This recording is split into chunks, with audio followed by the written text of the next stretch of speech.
PPT share करतो sir.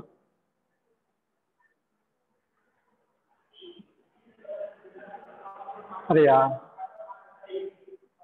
Hello sir, मेरी screen दिखाई दे रही है? हेलो, दिखाई दे रहा है सर, दिखाई दे रहा है.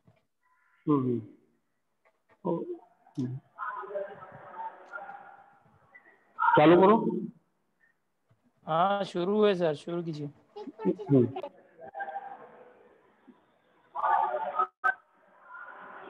नमस्ते बच्चों. बृहन्मुंबई महानगर पालिका माध्यमिक शिक्षण विभाग, ऑनलाइन शिक्षण माध्यमिक विभाग हिंदी माध्यम में आपका सभी का स्वागत है. कोविड-19 के चलते हुए हमारे बीएमसी की तरफ से ये बहुत ही अच्छा उपक्रम ऑनलाइन चल रहा है, जूम ऐप के जरिए. और आज हम विषय भूगोल दिखेंगे, हिंदी माध्यम. और इसमें घटक जो है, आज हम एक ऐसा महत्वपूर्ण घटक देखने वाले हैं जो कि मानचित्र में जानकारी भरना. ठीक है, यह आपको परीक्षा में पूछा जाने वाला चौथा क्वेश्चन है और यह 4 अंक के लिए पूछा जाता है और आपको 4 में से 4 मार्क आपको मिल जाते हैं उसको पूरा करेंगे तो. और उसके साथ साथ प्रश्न चौथा आदि 4 मार्क के लिए पूछा जाता है. उसमें नकाशा का वाचन करके पूछे गए प्रश्नों के उत्तर लिखिए. मतलब उधर ही आपको नकाशा का वाचन करना है और उत्तर लिखना है. ऐसे 2 महत्वपूर्ण प्रश्न आपने है. चौथा प्रश्न चौथा और आ, तो इसमें से मैं खाली आपको प्रश्न चौथा पढ़ाने वाला हूं जो मुझको दिया गया है, मानचित्र में जानकारी भरना. ठीक है, तो आगे आगे आगे हम जाएंगे. उसमें घटक मानचित्र में जानकारी भरना, मेरा परिचय, मेरे स्कूल का नाम है ग्लोब मिल पैसेज मनपा माध्यमिक स्कूल. विषयाध्यापक का नाम, मेरा नाम जितेंद्र बी आलमले और हमारे मुख्याध्यापक जी श्री गणेश बी मौर्य सर है, वो भी हमें बहुत सहकार्य करते हैं. उसके साथ अभी हम अपने विषय की तरफ जाएंगे. तो हम अभी आपको नकाशा में जानकारी भरना किस प्रकार से भरनी चाहिए, छोटी छोटी बातों को ध्यान कैसे देना चाहिए, जो कि वहाँ एक एक उत्तर को 1 मार्क है, अपने हाथ की मार्क है और हमें मालूम होना चाहिए. थोड़ी भी गलती होती है तो हमारा वहाँ 1 मार्क चला जाता है, हमारे हाथ के मार्क है. और आपको ज्योग्राफी में पास होने के लिए बहुत ही आसान तरीका है. और अभी हमारा जो पढ़ाई है, ये सिलेबस पूरा समाजशास्त्र का तो हो चुका है. और आपको जानकारी के लिए मैंने यही लेक्चर 7 दिसंबर को हो चुका था, दोबारा वही लेक्चर मेरे को दिया गया है. यह 7 तारीख को, आज जनवरी को, खाली वही दिसंबर का डेट चेंज करके जनवरी डाल के दिया गया है. वही लेक्चर 7 तारीख को हो चुका था दिसंबर में, वही सेम लेक्चर जनवरी में दिया गया है. क्योंकि आपको बार बार यह आपके दिमाग में जाके बैठे कि बाबा हमें ये प्रश्न हमें पूरा करना है. ये 4 मार्क के है. ये आंसर स्पष्ट करो, भौगोलिक कारण लिखो, ये बड़े बड़े क्वेश्चन जो रहते हैं, अगर आप थोड़ा इसको समय ज्यादा देंगे, जुड़िया लगाओ, जुड़िया मिलाओ, रिक्त स्थान की पूर्ति करो, जो भी कुछ आपको पूछा जाता है तो ये आपके हाथ के मार्क होते हैं.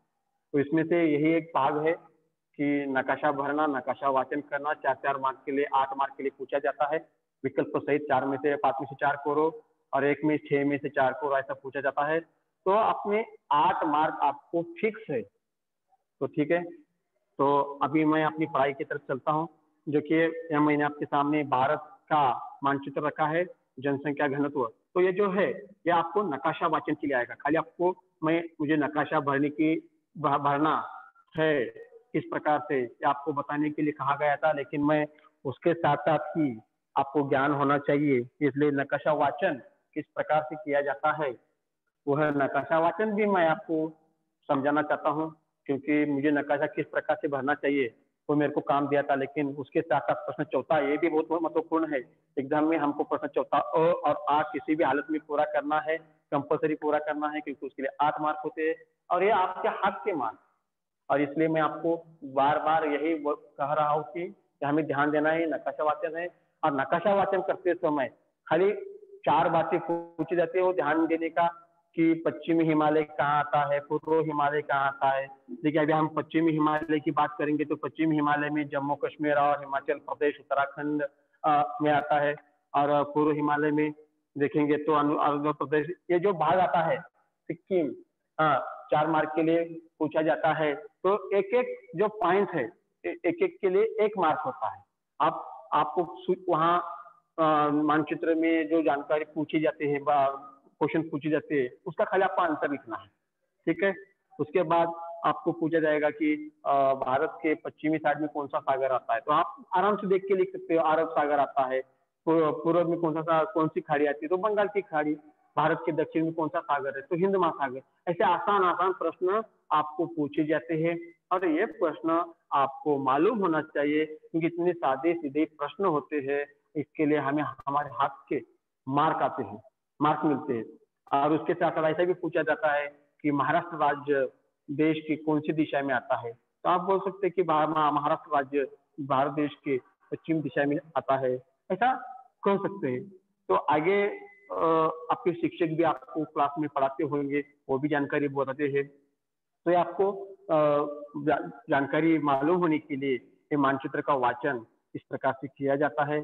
उसके साथ साथ आगे जाएंगे तो इसमें ब्राजील दिया है, मतलब आपके एग्जाम में 2 नकाशे रहेंगे या ये 2 में से एक। हम तो पढ़ाई में कर देख रहे हैं, ब्राजील देख रहे हैं और भारत देख रहे हैं। तो आपको ब्राजील या भारत का ये दोनों में से एक ही नकाशा फिक्स रहेगा, लेकिन इसलिए यह आपको दोनों भी मानचित्र आपके सामने रखा गया है।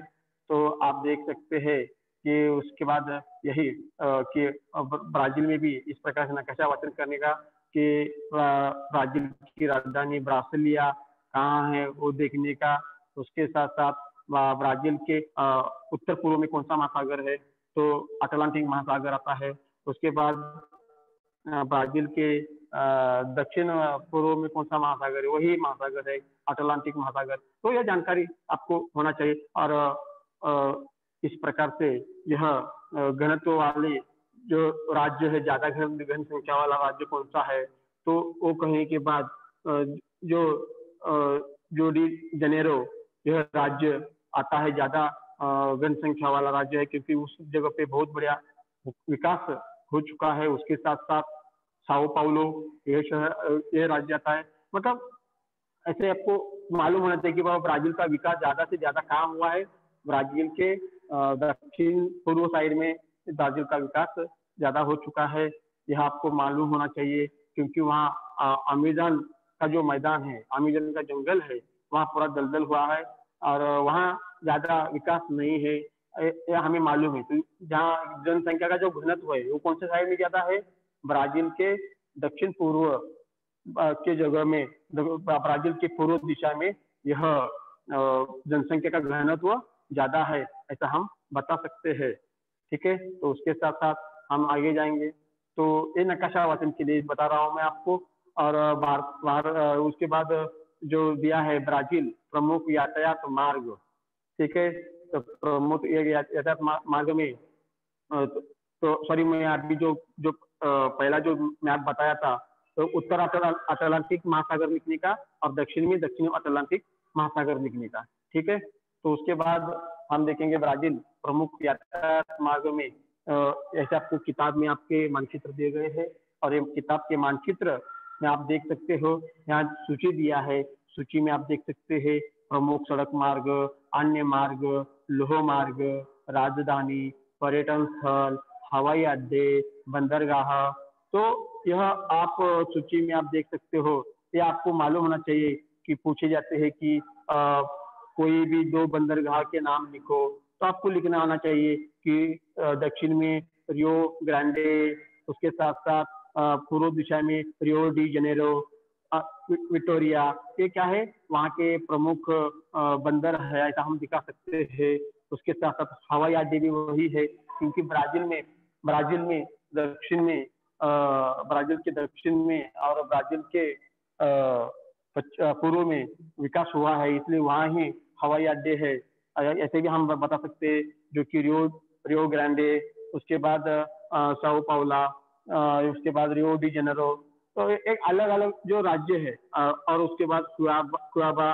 तो जहाँ आपको समझ में आएगी कि बाबा ये हमें दो दो क्वेश्चन ऐसे दो दो ध्यान देना चाहिए कि दो दो बातें हमें ध्यान में देना है कि जैसे कि कोई भी आपको पूछा जाएगा, बंदरगाह पूछेगी, हवाई अड्डे पूछेगी, पर्यटन स्थल पूछेगी, तो एक एक तो हमें मालूम होना चाहिए, जो कि जिसके कारण हम क्या कर सकते हैं, अपनी जानकारी वहाँ लिख सकते हैं, भर सकते हैं, मतलब लिख सकते हैं, ठीक है, नक्शा वाचन में। तो आपको यह पूछा जाता है, आपके सामने ऐसा ही मानचित्र रहेगा, खाली आपको पूछा जाएगा कि बंदरगाह के नाम लिखो, 3 बंदरगाह के नाम लिखो, हवाई अड्डों के नाम लिखो। तो मानचित्र में हमको सीधा सीधा दिखाई दे रहा है, तो देख के क्या करने का, आपको लिखने का, ठीक है।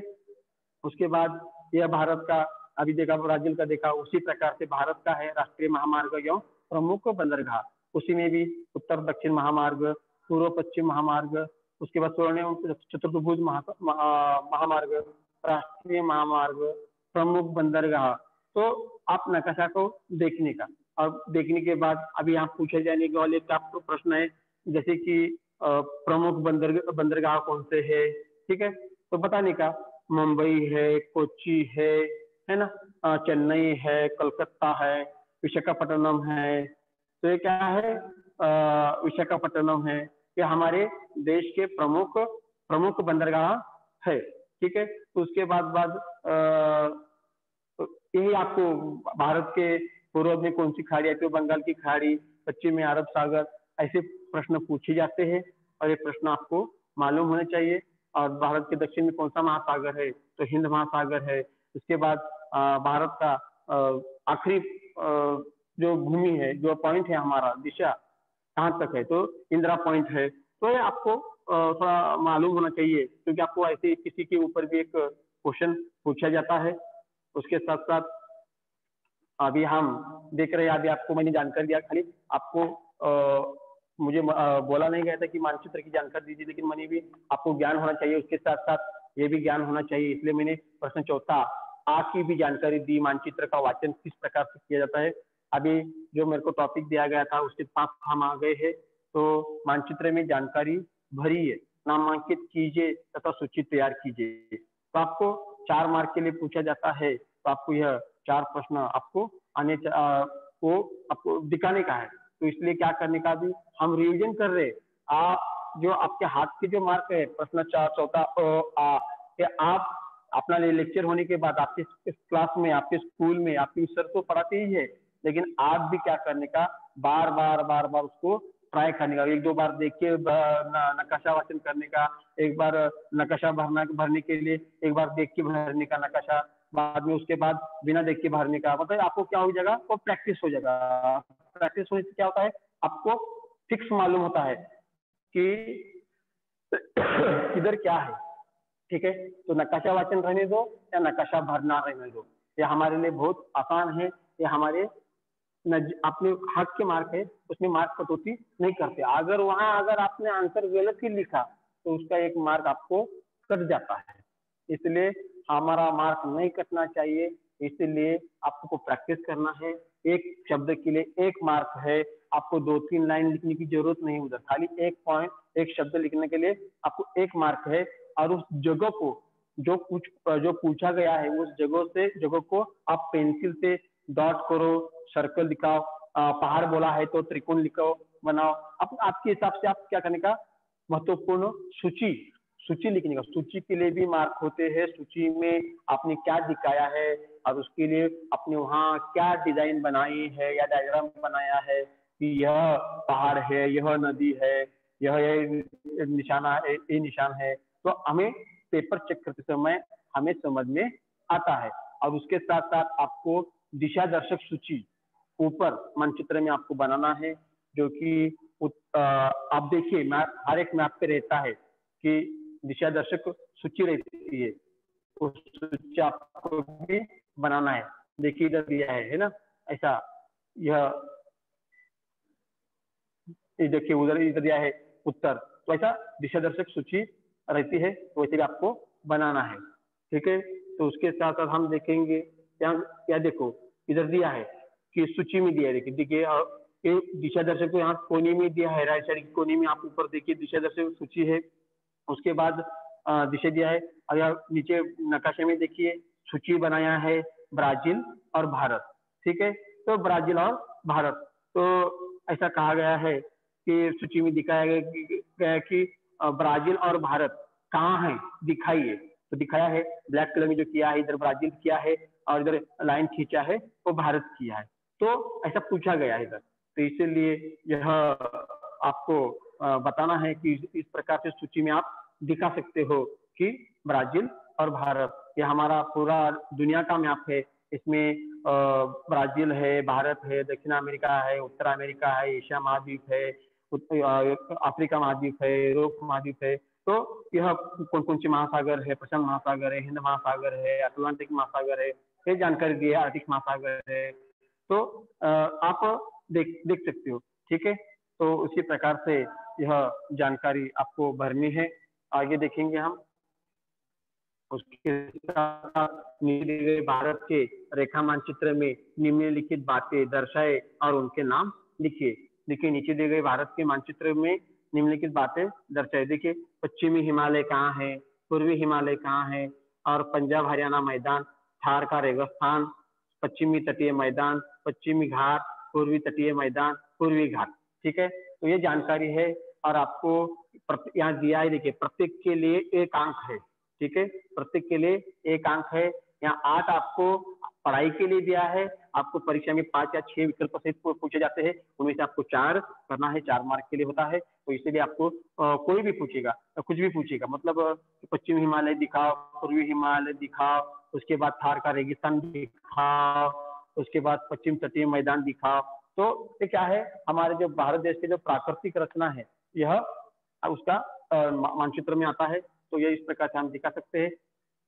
देखिए यहाँ दिया है कि सूची में देखिए अलग अलग कलर में दिखाया गया है इधर सूची में, तो पश्चिम हिमालय आपको दिखने के लिए आ रहा है उधर, क्योंकि पश्चिम हिमालय दिया गया है, जो कि जम्मू क्षेत्र, और अब यहाँ राज्य के नाम नहीं आएंगे, तो आपको थोड़ा आगे पीछे होता है, जो वो समझ लेंगे, लेकिन आपको मालूम होना चाहिए कि वह पश्चिमी हिमालय कहाँ आता है।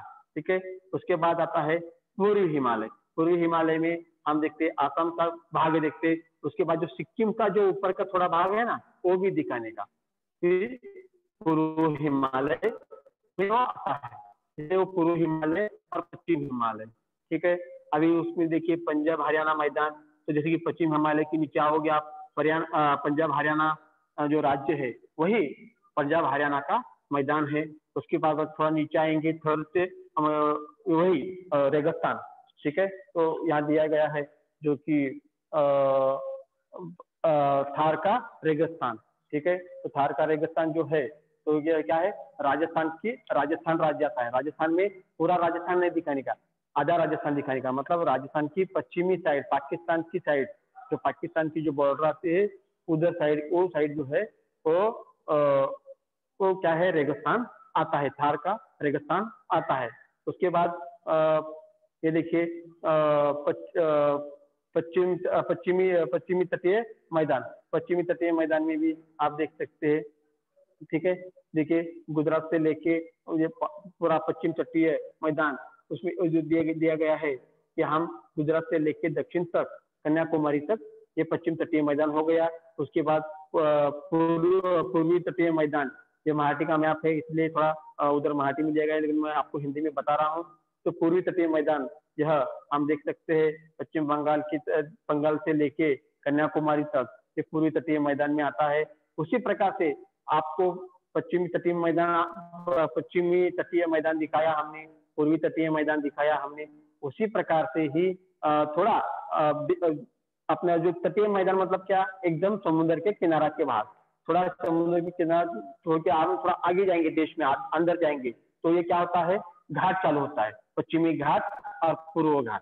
ठीक है, तो ऐसा आप उसी प्रकार से जो पश्चिमी तट है उसी प्रकार से आपको घाट दिखाना है और पूर्वी घाट आपको दिखाना है। तो ऐसे छोटे छोटे क्वेश्चन आते हैं, तो आपको यह यहाँ पूछा गया है, 1 2 3 4 8 आपको दिया गया है, तो आपको जानकारी के लिए दिया गया है। तो परीक्षा में सारी पूछे जाते हैं, तो आपको मालूम होना चाहिए कि पश्चिम तटीय मैदान कहाँ है और पश्चिमी घाट कहाँ है। देश के, अपने भारत देश की हो, कोई भी देश हो, देश की दिशा अपने सामने नक्शा रखने का, और आपको मालूम पड़ेगा दिशा कौन से साइड में है, तो आपको समझ में आता है। ठीक है, तो छोटी छोटी बातें हैं, आपके भी स्कूल में पढ़ाया गया होगा, तो ऐसा हमें ये बात देखना है। ठीक है, अभी देखिए नीचे दिए गए भारत के रेखा मानचित्र में निम्न प्राणियों को उनके अधिवास के अनुसार चिन्हों तथा संकेतों की सहायता से दर्शाए। तो यहाँ 10 दिया है। ठीक है, बंगाल का भाग, सिंह, गोडावन मतलब मालधोप, Ganga dolphin, olive ridley कछुआ, घड़ियाल, एक सिंग वाला गेंडा, मगरमच्छ, बारहसिंगा, नीलगिरी, तारे मतलब बकरी। तो आपको 10 यहाँ दिया गया है। 10 में से आपको बोला है कि 4 ही आते हैं। खाली आपको जानकारी के लिए एक ही मानचित्र में इतनी सारी जानकारी पूछी गई है। बंगाल का भाग पूछा जा सकता है, गंगा डॉल्फिन भी पूछा जाता है, या मगरमच्छ पूछा जाता है। ऐसा आपको अगर पूछे भी गया तो कोई भी एक इसके बारे में कुछ क्वेश्चन आएगा, तो आप एग्जाम में लिख सकते हो। देखिए, तो यहाँ दिया है कि मानचित्र में दिया गया है कि अभी पूछे जाते हैं कि बाबा महत्वपूर्ण, तो ऐसा पूछा जाएगा कि ये जो गंगा डॉल्फिन, क्योंकि बाकी जो सब जगह पे प्राणी दिखाई दे रहे हैं। ठीक है, तो बंगाल का भाग दिखाएंगे तो क्या है, बंगाल का भाग बोलेंगे तो हम बोलेंगे कि बंगाल राज्य में रहता है, तो हमें आसानी जाता है। मतलब आंसर जो है थोड़ा हमको भी क्लिक मिलता है एग्जाम में ही कि बंगाल का भाग, हाँ बंगाल का भाग महाराष्ट्र में क्यों आएगा, तो बंगाल साइड में रहेगा, तो बंगाल दिखा सकते हैं आप उधर। गंगा डॉल्फिन, अब भी गंगा डॉल्फिन सोचेंगे तो हम गंगा नदी तो भारत में अपने महाराष्ट्र में नहीं है या इधर नहीं है, वो कहाँ है, तो उत्तर प्रदेश साइड में आती है, तो आप उधर दिखा सकते हैं। ऐसा मतलब क्या है कि ऐसे ही क्वेश्चन आपको पूछे जाते हैं। सब देश में कोई भी चीज देखने वाले जो रहती है वो ज्यादा करके पूछे नहीं जाते, ये साइड में आते हैं। यह अभी देखेंगे, उसके बाद वही कि एक सिंगी गेंदा देखेंगे तो पूरे भारत देश में कहीं भी देखने के लिए नहीं मिलता है, तो आपको सबको पता है असम के साइड में उधर देखने के लिए मिलता है, तो उधर दिखाए बराबर 2 एक सिंगी गेंडे दिखाए, तो यह प्राणी दिखाए। तो आपको यहाँ प्राणी बनाने का नहीं है, तो उसमें आपको क्या करने का, तो सूची बनाने का। ठीक है, ये एक सिंगी गेंडा हो गया। देखिए उत्तर प्रदेश बिहार साइड में जो गंगा नदी का जो क्षेत्र है उसमें जगह जगह पे डॉल्फिन दिखाए, ऐसे आप दिखा सकते हैं। ठीक है, और बंगाल के साइड में भी टाइगर बंगाल का भाग दिखाया है, वो भी आप दिखा सकते हैं। तो ऐसे धीरे धीरे आप क्या कर सकते हैं, जैसे कि अभी बकरी जो दिखाया है, तो बकरी तो ज्यादा इधर दिखाया, केरला साइड में दिखाया, तमिलनाडु साइड में दिखाया, तो ऐसे आप दिखा सकते हैं। इस प्रकार से यह 10 जानकारियां दी गई है। 10 में से आपको 4 जानकारी भरना पड़ता है। तो उसके बाद बारहसिंगा दिखाया है, बारहसिंगा तो पंजाब हरियाणा में भी दिखाया है, उत्तर प्रदेश में भी दिखाया है, पश्चिम बंगाल में भी दिखाया है, तो और महाराष्ट्र के पूर्व दिशा में भी दिखाया है। ठीक है, तो ऐसा इतना जहां जहां ज्यादा प्राणी दिखाई दे रहे हैं वो क्वेश्चन ज्यादा पूछते नहीं है, लेकिन जो महत्वपूर्ण है जैसे कि गंगा डॉल्फिन हो, ये बारहसिंगा गेंडा हो, ठीक है, तो ऐसे आपको क्वेश्चन आपको पूछे जाते हैं। तो यह ध्यान देने का। उसके साथ साथ अभी देखिए नीचे दिए गए भारत के रेखा मानचित्र में निम्नलिखित घटकों को सूची सहित दर्शाए। देखिए ऐसा क्वेश्चन आपको पूछा जाता है, तो जनसंख्या के विरल घनत्व वाले राज्य कौन से है, तो विरल घनत्व मतलब कम जनसंख्या वाले।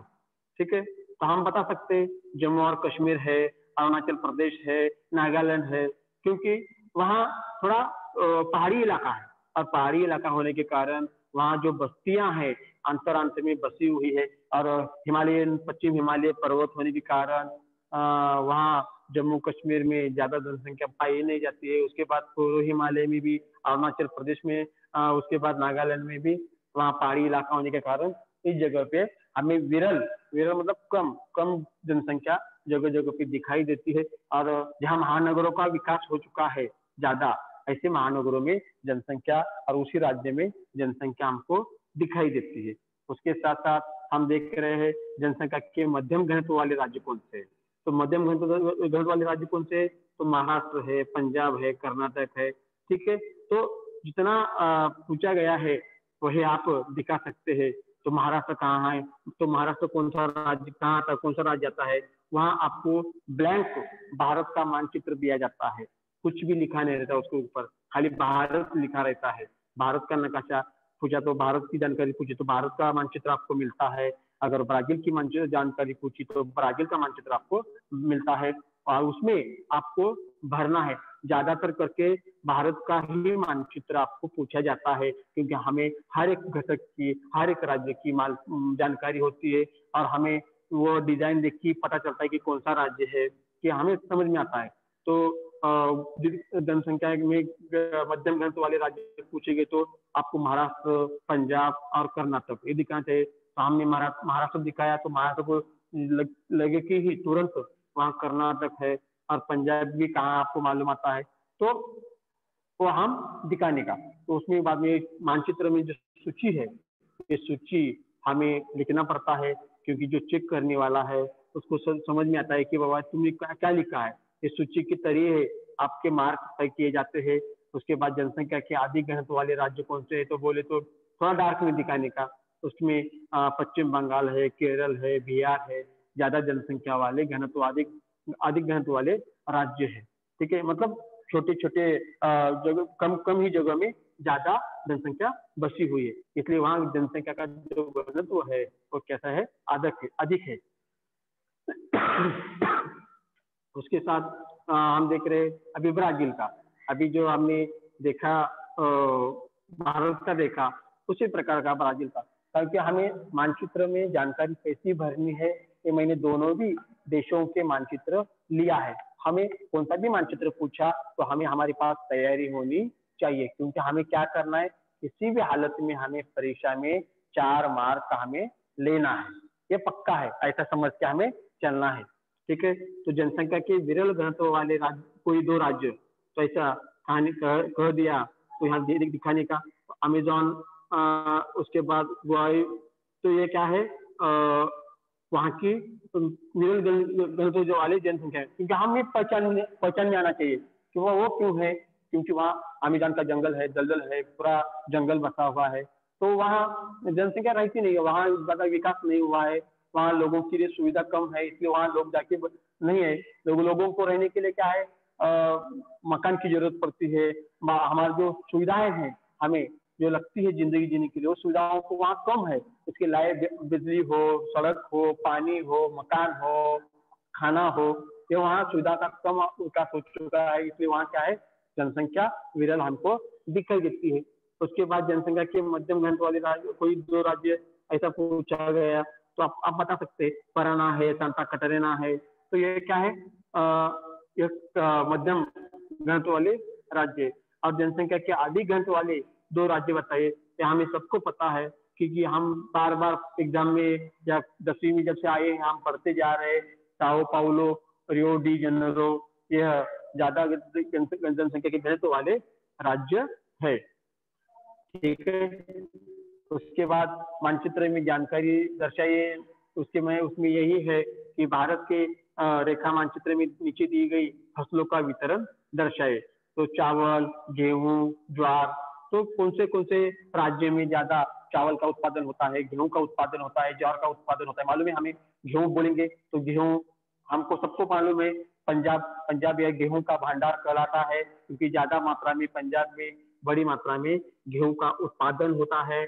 और उसके बाद ज्वार देखेंगे तो ज्वार ज्यादातर महाराष्ट्र में ही लोग ज्वार की रोटी खाते हैं, और वो हजम होने के लिए भी अच्छे है। और ज्वार का उत्पादन महाराष्ट्र में बड़ी मात्रा में होता है, सबको मालूम है। तो महाराष्ट्र में ज्वार का उत्पादन होता है, तो हमें मानचित्र में जानकारी भरते समय पंजाब कहाँ आएगा, महाराष्ट्र कहाँ आएगा, तो पंजाब आएगा तो पंजाब में गेहूं जी दिखाना है, ज्वार दिखाना है तो महाराष्ट्र में दिखाना है, चावल दिखाना है तो चावल आपको पता है समुद्र के किनारे में प्रदेशों में चावल का उपज ज्यादा होती है, यहाँ में सबको मालूम है। जैसे कि कोकण के सागर कोकण के साइड का भाग हो, पश्चिम तटीय प्रदेश हो या पूर्वी तटीय प्रदेश हो, दोनों भी तटीय प्रदेश में पश्चिम बंगाल में भी चावल का उत्पादन ज्यादा होता है। उसके बाद आपको मालूम है तमिलनाडु हो, केरला हो, कोकण का भाग हो, यह हम दिखा सकते हैं। तो देखिए देखिए मानचित्र में दिया गया है, तो यह बीच बीच में दिया गया है। लेकिन यह अगर पूछा गया तो पूरा देश में जानकारी जो दिया है मानचित्र में आपको, भारत के प्रमुख खाद्यान्न फसलें ये पूरे देश में दिखाने का, ये खाली आपको जानकारी के लिए दिखाया है। लेकिन पूछा गया तो आप ऐसा भी लिखेगा तो चलेगा, चावल का उत्पादन पश्चिम तटीय प्रदेश, पूर्व तटीय प्रदेश में भी दिखाते दिखा तो चलेगा, पश्चिमी हिमालय में भी दिखाया तो चलेगा, आसाम साइड, नागालैंड साइड इधर भी दिखाए तो चलेगा। उसके साथ साथ गेहूं पूछेगा तो गेहूं का उत्पादन पंजाब में ज्यादा दिखाई दे रहा है तो पंजाब में आप दिखा सकते हैं। ज्वार का उत्पादन महाराष्ट्र में दिखाई दे रहा है ज्यादा, तो महाराष्ट्र में भी ऐसा ही नहीं कि खाली महाराष्ट्र में ही ज्वार का उत्पादन होता है, बाकी राज्यों में भी होता है, लेकिन एकदम कम मात्रा में उसका उपज लोग लेते हैं। और ये आपको जानकारी के लिए मालूम होना चाहिए। ठीक है, तो इस प्रकार से हम चावल, गेहूं, ज्वार हम दिखा सकते हैं। उसके बाद व्यापारिक फसलें, प्रमुख व्यापारिक फसलें, ये जो है हमारे एक खाद्यान्न है, ये हम खाने के लिए उसका उपज लेते हैं, हमारे खाने के लिए आवश्यकता है उसकी, इसलिए हम प्रमुख खाद्यान्न फसलें कहते हैं। और प्रमुख व्यापारिक फसलें मतलब जो हम पैसे की दृष्टि से करते हैं, जैसे कि यहाँ दिया है गन्ना दिया है, कपास दिया है, चाय दिया है, सेब है, अंगूर है, केली है, ये सब ये जो है हमारे व्यापारिक फसलें हैं, जो कि हम अपना व्यापार होने के लिए, अपने देश की प्रगति होने के लिए और किसान की खुद की प्रगति होने के लिए ये ऐसे फसलें लेते हैं। जैसे प्रमुख व्यापारिक फसलें हम कहते हैं देश में हमारे अपने गन्ना, कपास, चाय और सेब। तो कहाँ का है गन्ना? आपको पता है, आपको उत्तर भारत में मतलब उत्तर प्रदेश में, पंजाब में भी थोड़ा गन्ने का उत्पादन है, उत्तर प्रदेश में ज्यादा है। उसके साथ महाराष्ट्र में गन्ने का उत्पादन ज्यादा है। और उसके साथ साथ आप देखोगे तो सबसे बड़ी बात यह है कि महाराष्ट्र में कपास का उत्पादन बहुत दिखाई देता है। अपने महाराष्ट्र में सूत मिल जो कंपनियां थी, कारखाने थे, तो ये मुंबई में ज्यादा थे। आपको पता है कि कपास से धागा बनता है, कपड़ा बनता है, हम सबको मालूम है। तो महाराष्ट्र में उसका कपास का ज्यादा उत्पादन होता है। उसके साथ साथ गुजरात में भी आप दिखा सकते हैं। उसके साथ साथ आपको चाय मालूम है, चाय कहाँ आती है? चाय महाराष्ट्र में आती है क्या? नहीं, कहाँ आती है? चाय आसाम में आती है, हमें सबको मालूम है। तो पश्चिम हिमालय की साइड जाने का, वहाँ चाय का निशान दिखाने का। उसके बाद आपको मालूम है सेब, सेब कहाँ आते? महाराष्ट्र में तो नहीं आते, गुजरात में भी नहीं आते। कहाँ आते? तो सेब कहाँ आते? तो जम्मू कश्मीर। तो हम जम्मू कश्मीर के साइड में हम सेब के सूची दिखा सकते हैं। तो अलग अलग राज्य में आपको पता होना चाहिए कि गन्ना पूछे गया तो आप महाराष्ट्र में दिखा सकते हो, आप दिखा चलेगा। सेब पूछेगा तो आप जम्मू कश्मीर में दिखाओ चलेगा। चाय पूछेगा तो आपको आसाम के साइड में जाओ, पश्चिम हिमालय में चलेगा।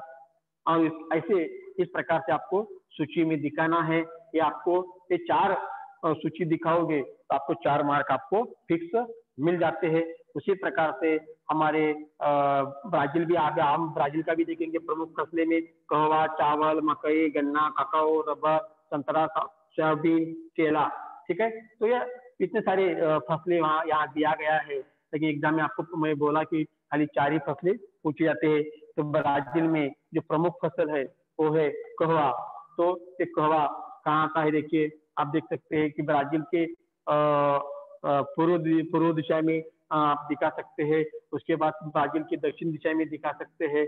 उसके बाद गन्ना जो है, गन्ना ज्यादा गन्ने का उत्पादन यह ब्राजील के उत्तर पूर्व दिशा में उसका उत्पादन ज्यादा मात्रा में दिखाई दे रहा है। तो काकाओ जो है रियो डी जेनेरो किस राज्य की तरफ हमको दिखाना है? साओ पाउला की तरफ भी आप दिखा सकते हैं। सकते हैं। उसके साथ साथ जो रबर है, तो रबर का उत्पादन ज्यादा कहाँ होता है, तो अमेजोन का जो परिसर है, अमेजोन का जो जंगल है, जो अमेजोन का जो परिसर है, उस जगह पे ज्यादा मात्रा में रबर का उत्पादन ज्यादा होता है, क्योंकि वहाँ वनस्पतियां पाई जाती है। उसी प्रकार से जैसे अनेक जानकारी आपको पूछी जाती है, तो आपको मालूम होना चाहिए, इसलिए ये आपको बता रहा हूँ। ठीक है, आगे देखेंगे। देखिए नीचे दिए गए, अभी ये तो संभावना है, पूछ सकते हैं आप, मैं तो बताता हूँ कि अब आएगा ही। ठीक है, तो ऐसे पकड़ के आप हम ध्यान में रख के चलेंगे। तो नीचे दी गई भारत के मानचित्र, रेखा मानचित्र में निम्नलिखित बातें सूची सहित दर्शाइए। देखिए अभी अ ब क दिया है, तो अ में क्या आएगा, बंदरगाह। तो बंदरगाह में क्या है, चेन्नई, पोरबंदर, कोच्चि, कांडला, कोलकाता। ठीक है, उसके बाद हवाई अड्डे में बेंगलोर, दिल्ली, पुणे, तिरुवनंतपुरम। उसके बाद प्रमुख रेलवे स्टेशन में मुंबई, इटारसी, कोटा, नागपुर।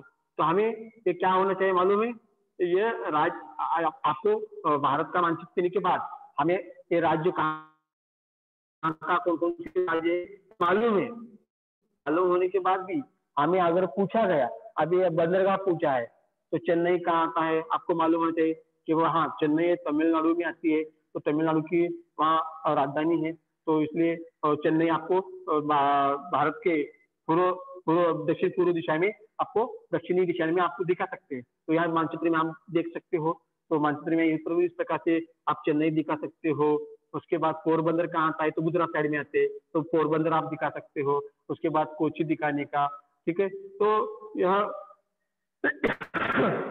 मानचित्र में देखने के बाद ही आपको पता होना चाहिए। इसलिए मानचित्र का आप वाचन करोगे, तो वाचन करने के बाद ही आपको मालूम पड़ेगा कि मानचित्र का वाचन करना ही करोगे, तो आप प्रश्न चौथा अ अपने आप छोड़ पाओगे। प्रश्न चौथा आ मानचित्र के लिए वाचन के लिए पूछा जाता है, और मानचित्र भरने के लिए प्रश्न चौथा अ पूछा जाता है। तो अगर वाचन आप अच्छी तरह से करोगे, तो जो भी कुछ जानकारी है वो आसानी से आप भर सकते हो। इसीलिए से तो कांडला, कोलकाता, यह पूरा। उसके बाद हवाई अड्डे में है, बेंगलोर है, दिल्ली है, पुणे है, तिरुवनंतपुरम है, ये भी आप दिखा सकते हो।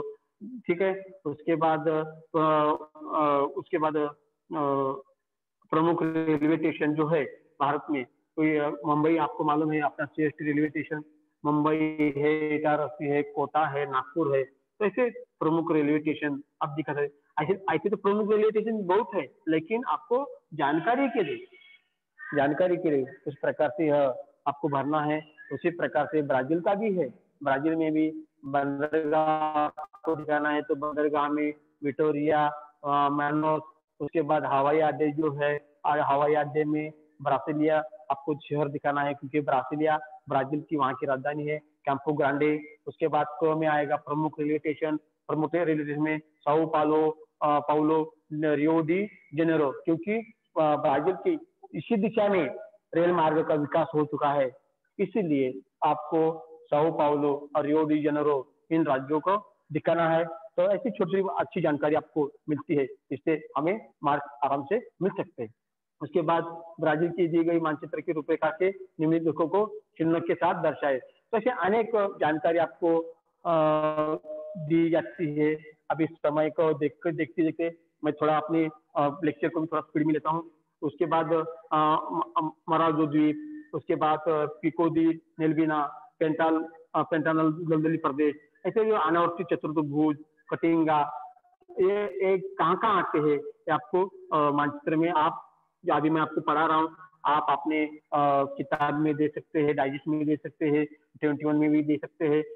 ये जो प्रश्न है मार्च 2019 के मार्च के एग्जाम में, बोर्ड एग्जाम में ये सब पूरा मानचित्र आया था। इसके लिए आपको मैंने लिया है।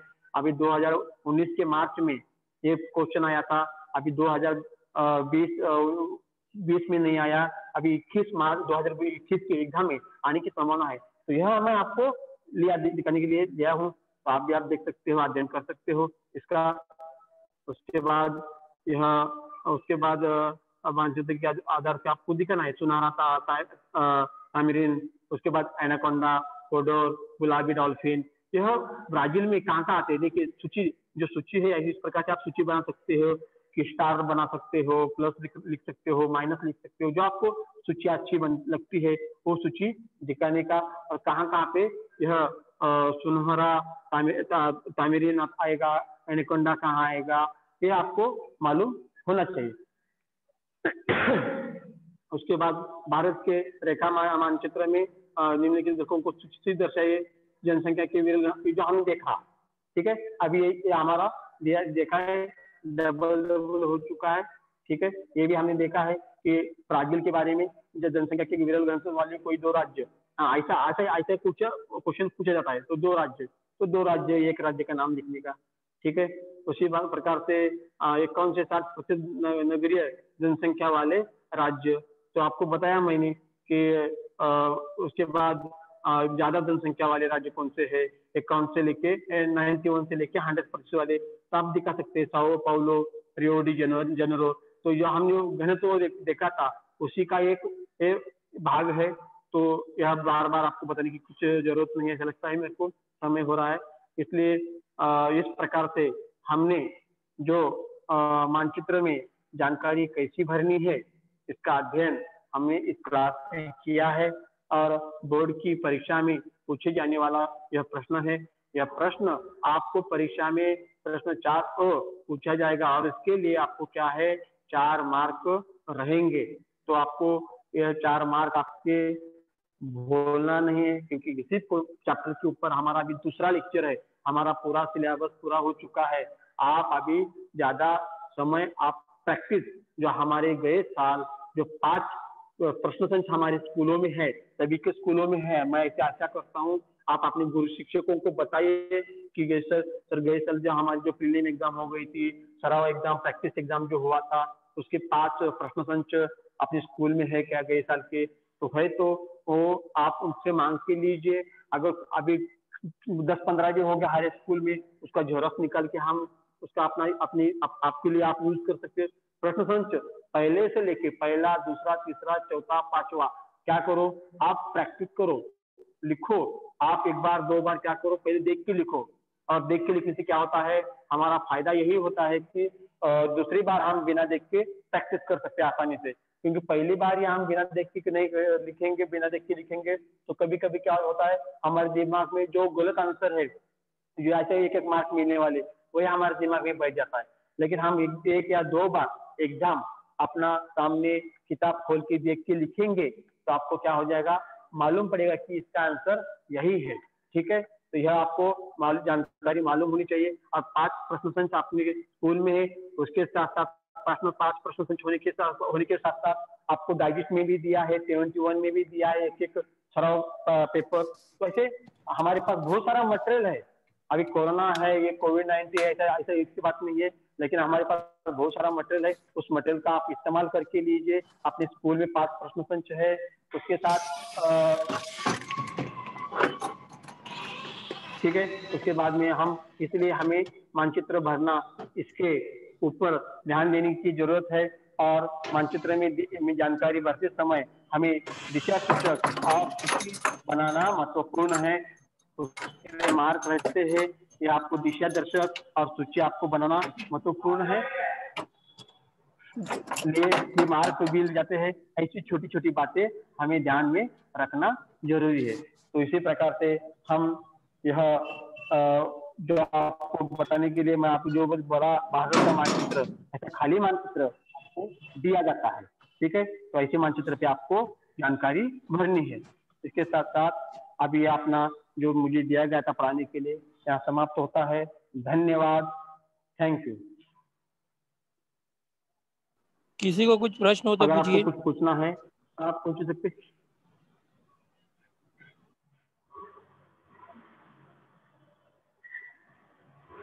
हिना खान माइक चालू करो। हाँ sir, good morning sir. Good morning बेटा।